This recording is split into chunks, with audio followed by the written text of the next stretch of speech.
உலக மின்சாரத்தை சேமிக்கும் எல்ஜி குளிர்சாதன பெட்டி நாடளாவிய அபார்ஸ் மற்றும் பை அபார்ஸிடமிருந்து. டேன் தொலைக்காட்சி நேயர்களுக்கு என்னுடைய அன்பு கலந்த வணக்கங்கள். மீண்டும் ஒரு கதை வழி அறமொழி நிகழ்ச்சியினூடாக நேயர்களாகிய உங்களை சந்திப்பதில் மிக்க மகிழ்ச்சி. கடந்த காலங்களிலே நான் குறிப்பிட்ட ஒரு கதையின் தொடர்ச்சியாக கூட இந்த கதையை நாங்கள் எடுத்துக்கொள்ளலாம்.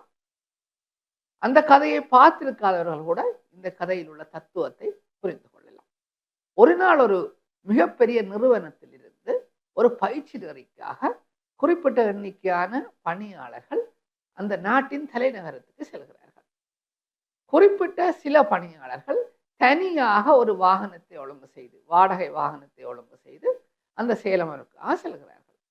குறிப்பிட்ட சில எண்ணிக்கையான பணியாளர்கள் பொது பேருந்துகளிலே பயணம் செய்து அந்த சேலமரில் பங்கு பெற்றுவதற்காக செல்கின்றார்கள். அதே நேரம் அவர்கள் எல்லோரும் ஒரு இடத்தில் தங்கி இருப்பதற்கான ஏற்பாடுகள் செய்யப்பட்டிருக்கின்றன. அவர்கள் ஓரிடத்திலே தங்கியிருந்து தங்களது சேலமர்களை தொடர்ந்து கொண்டு இருக்கிறார்கள். இவ்வாறு இருக்கையிலே அந்த பொது பேருந்திலே பயணம் செய்த ஒருவர் திடீரென நோய்வாய்ப்படுகின்றார். கடுமையான காய்ச்சல், தலைவலி உட்பட நோய்வாய்ப்படுகின்றார். அவரால் தொடர்ந்து அந்த பயிற்சி நெறியிலே கலந்து கொள்ள முடியவில்லை. இருந்தாலும் கூட மறுநாள் அந்த பயிற்சி நெறி நிறைவடைகின்றது. எனவே அந்த மறுநாள் வரை தாக்கு பிடிப்போம் என்று அவர் வெற்றிகரமாக தாக்கு பிடித்துக் கொள்கின்றார். இவ்வாறு இருக்கையிலே அவருக்கு ஒரு எண்ணம் ஏற்படுகின்றது. நான் ஒரு பொது பேருந்தில் பயணம் செய்து மீண்டும் என்னுடைய நிறுவனத்திற்கு அல்லது என்னுடைய வீட்டுக்கு செல்வதாக இருந்தால் இந்த நோயுடன் மிகுந்த சிரமப்பட வேண்டி ஏற்படும். எனவே இந்த தனியார் வாகனம் ஒன்றை ஒழுங்குபடுத்தி வந்த நண்பர்களிடம் உதவி கேட்போம், என்னை அந்த தனியார் வாகனத்தில் ஏற்றி செல்லுங்கள் என்று உதவி கேட்போம் என்ற முடிவு எடுத்துக்கொண்டு அந்த தனியார் வாகனத்திலே பயணம் செய்தவர்களில் ஒரு பெண்மணி தான் இவருக்கு மிக நெருக்கமானவர், மிகுந்த நட்புடன் பழகி வருபவர்.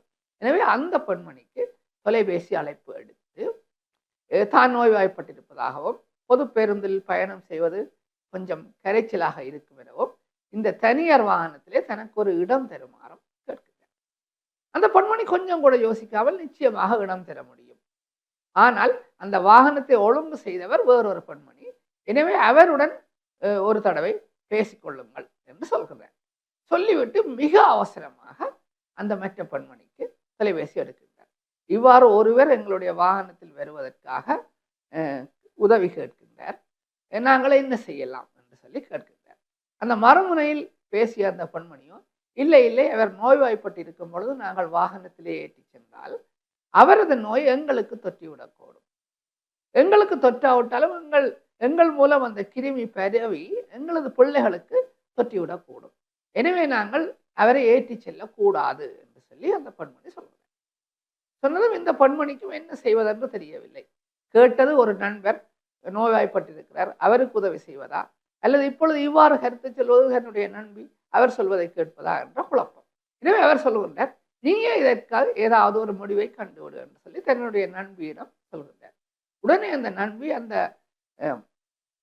தனியார் வாகனத்திலே பயணம் செய்த ஆண்களிடம் கூறுகின்றார், இவ்வாறு ஒருவர் எங்களிடம் உதவி கேட்கின்றார், அவர் நிச்சயமாக ஆண்களாகிய உங்களிடம் தான் உதவி கேட்பார். உங்களில் ஒருவரை பொது பேருந்தில் வருமாறும் தான் இந்த தனியார் வாகனத்திலே பயணம் செய்வதாகவும் உதவி கேட்பார்.